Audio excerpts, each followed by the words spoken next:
ભારતના વડાપ્રધાન નરેન્દ્ર મોદીના આહવાનથી ભારતને હરિયાળું કરવાના સંકલ્પ સાથે સ્વામી વિવેકાનંદ વન વિભાગના અગ્રણી વિશેષભાઈ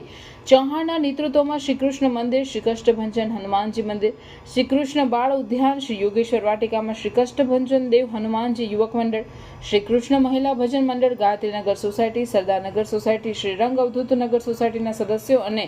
મા શક્તિ ગરબા મહોત્સવ સમિતિના સંયુક્ત ઉપક્રમે વૃક્ષારોપણ કાર્યક્રમનું આયોજન કરાયું હતું। આ સમગ્ર કાર્યક્રમનું સફળ સંચાલન નવયુગ વિદ્યાલય જંબુસરના આચાર્ય હિતેન્દ્રસિંહ ઠાકોરે કર્યું હતું।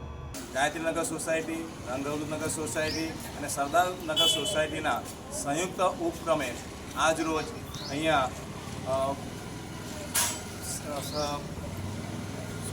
સ્વામી વિવેકાનંદ વન યુવા બોર્ડ દ્વારા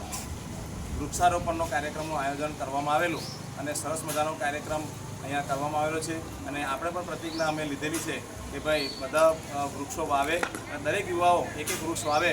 જેથી આપણા પર્યાવરણનું પણ જતન થાય અને એ માટેના અમે પ્રયત્નો સતત કરતા રહીશું।